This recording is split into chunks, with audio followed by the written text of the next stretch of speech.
Episode 5. The Dog, the Dane, and the Dial from Space. Glen Dec. Time well wasted. Right. Welcome back to Time Well Wasted, the only horology podcast where one of us knows things, and the other one is Dec. Here. Straight out the gate with the abuse. You're fierce brave when there's a microphone between us. I'm brave because you're a man who once thought lug to lug was a type of wrestling move. It sounds like one. Anyway, episode 5, folks. It'll be about the dog, the Dane, and the dial from space. Strap in or strap on, the watch strap. Don't be filthy. Okay, we're starting today with a story that proves, once again, that Dec's life is a health hazard for watches. Right, so picture this. I come home the other day, and my dog, Seamus O'Shaughnessy III, is sitting in the hall looking guilty. That dog always looks guilty. He was born guilty. He's a good boy. A thick boy, but a good boy. Anyway, I see cardboard everywhere. Shredded. Destroyed. Like a crime scene in a recycling plant. And what was the cardboard from, Dec? A watch package.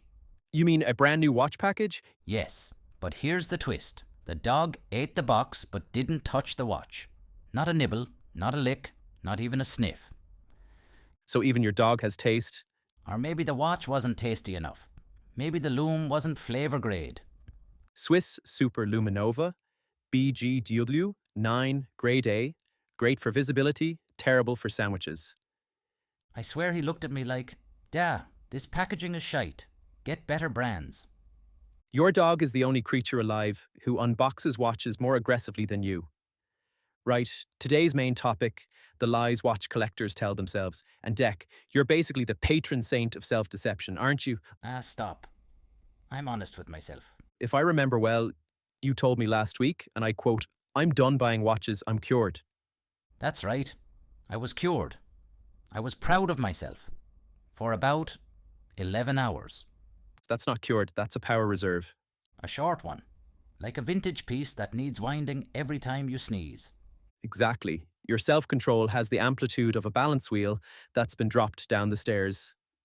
Look, every collector says it. This is my last watch. It's tradition, like saying, I'll just have 1 pint. And both statements are lies, told with confidence and zero intention of follow-through. Here's another classic. I'm buying this one because it fills a gap in my collection. Your collection has more gaps than a balance wheel after a fella with a butter knife tried to regulate it.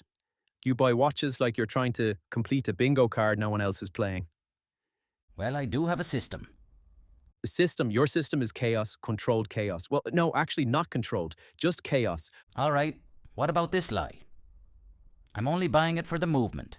Yes, the movement, the sacred excuse. You could buy a watch shaped like a potato, and you'd still say, but Glenn, it's got a high beat caliber, look at the sweep. Huh? The sweep is important. You don't even time anything. Your chronographs have seen less action than the emergency exit on a bus. I timed a pizza once. It was in your oven. And you burned it, and my wife can't let it go. Because the loom was too bright and distracted me. Another lie. I'll flip it if I don't bond with it. I might flip something someday. I'll think about it. Seriously, you've never flipped a watch in your life. You bond with watches like they're rescue animals. They need a loving home. A warm and cozy wrist. They need a watch box in one piece, not emotional support. Okay, here's one more. I'm buying this because it's an investment.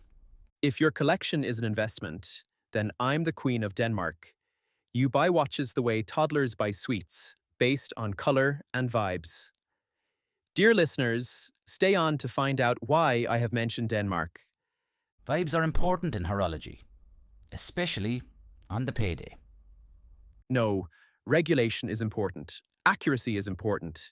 Your vibes have a daily deviation of plus 45 seconds. It's called character, and I'm getting some coffee now. In my opinion, and I'm going to be serious here, I mean that at the end of the day, the lies watch collectors tell themselves aren't really about deception, they're about aspiration. Every last watch, every investment piece, every gap in the collection is just part of the ritual that keeps the hobby ticking. It's the emotional escapement that regulates our madness, even when our spending habits are wildly out of beat. And honestly, without those little delusions, the whole collecting world would lose half its charm and all of its comedy. Well said, Glenn. I agree with you. You know what gets me, Dec? The lies aren't even malicious. They're like a collector's coping mechanism, the horological equivalent of shock absorbers. Every time you say, I'll behave this month, your brain is just trying to protect your wallet from the trauma it knows is coming. It's self-care, Glenn. Emotional regulation. Like regulating a movement. Except mine's running about plus 90 seconds a day and losing accuracy every time a new release drops. Exactly. And here's the truth collectors don't want to hear. If you have to justify a watch, you already know you shouldn't be buying it. If you're saying things like, the finishing is actually really good for the price, you're lying to yourself. If you're saying, I'll sell something first, you're lying to the entire planet. I will sell something someday, I promise. Dec, you've been saying that since the quartz crisis. I wasn't even alive then. Maybe, but yet your excuses were, Look, the way I see it, every collector needs a few lies. They're like lubrication. Without them, the whole system seizes up. true. But there's a difference between lubrication and leaking oil all over the floor. You, my friend, are a full-blown gasket failure. I'm a vintage piece, Glenn. I have character. You have issues. Now, let's move on to the next part of our podcast. I prepared something special. Speaking of watches, today we're diving, literally, into something special, the Henry Archer watch. Tidevand Meteorite? Cosmos? Jesus. Glenn, that's another of your ideas. A dive watch that sounds like it was named by a Viking poet. Archer, can you expand on that? It's Danish design, so close enough. And this thing is a proper tool watch. 200 meters water resistance, 120 click ceramic bezel, sapphire crystal with 6-layer AR, ultra slim at 10.65 millimeters, 40 millimeter case, 47 lug to lug, and a meteorite dial, actual space rock. Imagine wearing something older than Ireland. That's impressive. Everything is older than Ireland, my dear Dec. Not my dog. He's eternal. Anyway, the lume on this thing is BGW9 grade A. It glows like a nightclub exit sign at 3 a.m. And I checked the movement. The 9015. Hold on. That's a proper workhorse. Not like me. You're more of a donkey than a workhorse. A donkey with charm. Hee-haw. Right, enough about monkeys, donkeys, and my dog eating the cardboard. Enough about watch collectors' lies. Tell the people about your fancy weekday getaway. Ah, yes, Copenhagen. Beautiful city. Bikes everywhere. Hot dogs and pastries that could make a grown man cry. And, of course, I bought a watch. Of course you did. You can't go to Lidl without buying a watch. This one was worth it. Just a bit over 800 quid. Henry Archer. The Tidevand Meteorite. Cosmos edition. 800 quid? On a weekday? You're a menace? I had no choice. It was calling to me. What? In Danish? Probably. I don't speak Dansk. But the dial spoke fluent by me. Here we go, Glenn. Describe it for the listeners. Make it sound sexy. Sure. So, it's a meteorite dial. Widmanstätten patterns shimmering like cosmic fingerprints. Every dial is unique. It feels like wearing a slice of the universe on your wrist. Wow, you're such a poet when you're justifying your spending. And the case finishing, sharp, clean, Danish minimalism. Slim profile, perfect proportions. It's the kind of watch that says, I appreciate design, not, I panic bought this at 2 a.m. Which is my entire collection. Yes, yes it is. Mine is the watch case eaten by your dog earlier this week. You know what I realised? Watch collecting is basically therapy, except more expensive and with better loom. And fewer breakthroughs. Speak for yourself. I had a breakthrough last week. What was it? I realised I don't need any more watches. You bought 2 the next day. Breakthroughs aren't permanent.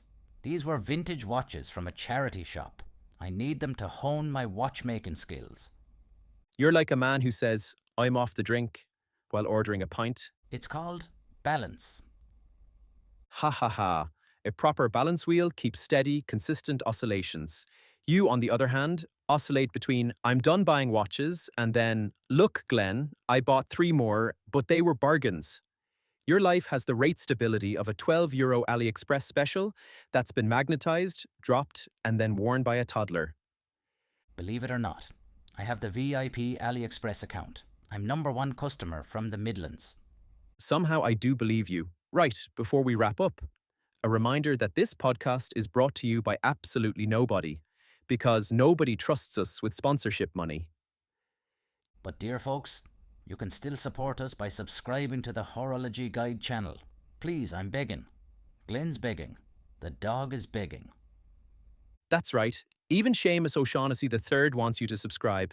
And he ate a watch box, so he knows quality. All right. Now, a little surprise, something happening for the first time. What is it, Glen? I'm dreading it. Right, we've a question here from Gemma in Longford. Thanks for messaging us, Gemma. She asks, Dec, how many watches do you actually own? And how many of them do you pretend you don't? Here. Gemma's coming in hot. Look, the official number is manageable.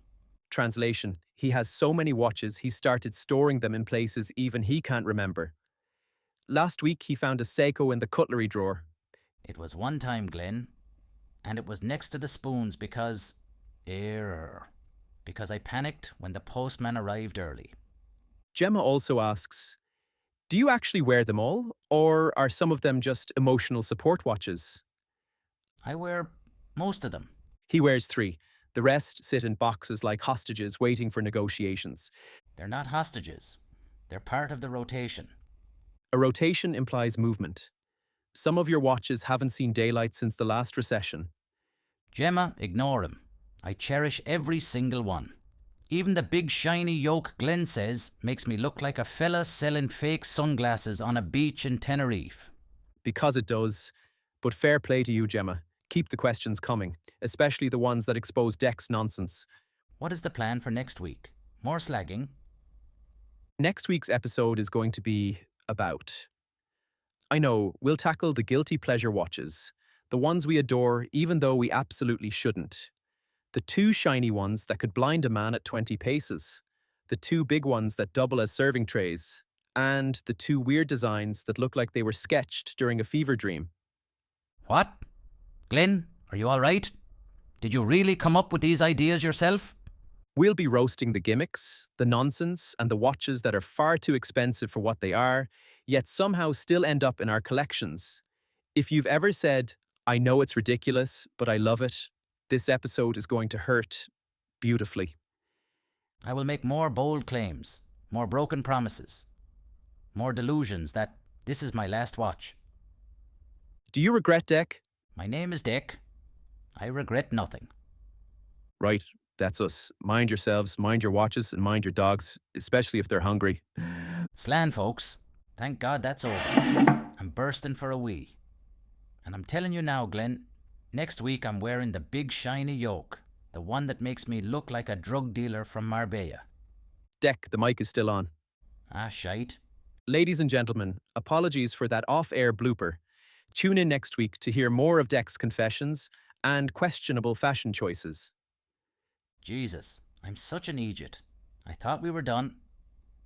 Haha, we were. You weren't. See you next week.